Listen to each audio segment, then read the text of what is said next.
আমরা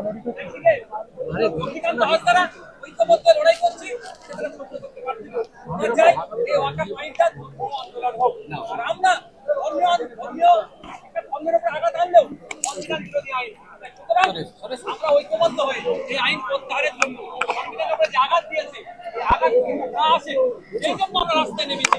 ফলে ধর্মীয় বিভাজন করতে পারবে না আমাদের আন্দোলন থেকে, ওই জন্য পুলিশকে আজকে তোমাদের আন্দোলনের উপর লাঠিচার্জ। শুভেন্দু অধিকারী বলছে রাজ্য সরকারের সঙ্গে তোমাদের গোটা গল্প আছে।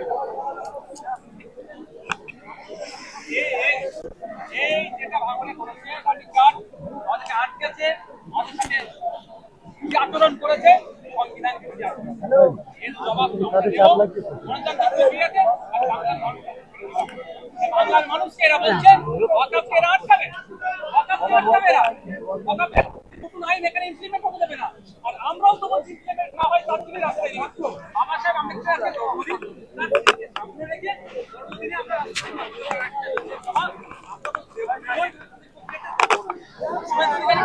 শুভেন্দু অধিকারী বলছে আজকে লাঠিচার্জটা আইএসএফ এবং সরকারের ঘটা। সব খবর থাকে আছে বলা তাই এড়িয়ে যেতে পারবেন তো? যেভাবে হিংসাত্মক কথা বারবার বলছেন, তারপরেই তো আমার মনে হয় হিংসা হয়েছে, তাই এড়িয়ে যেতে পারবেন? বলুন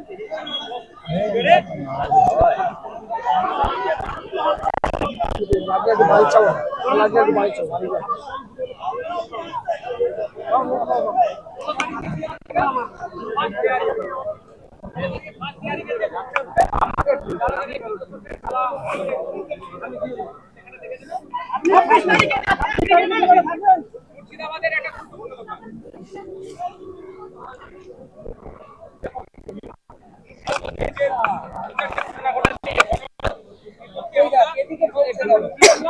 যদি কোনো আন্দোলনে হিংসা যোগ হয়ে যায় সে আন্দোলন নয়।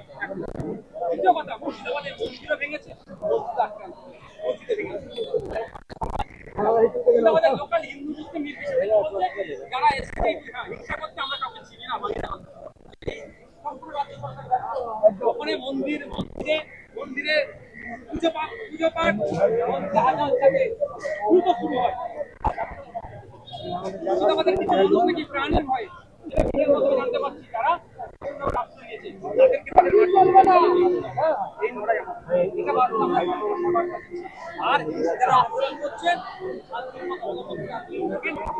আমাকে একটু যেতে দাও, একটু যেতে দাও না, যেতে দাও তো, তুমি চেষ্টা তো করো।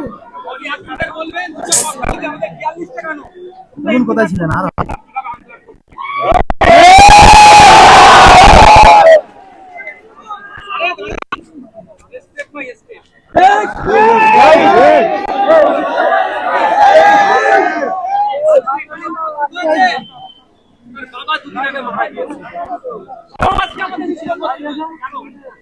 যেতে পারবেন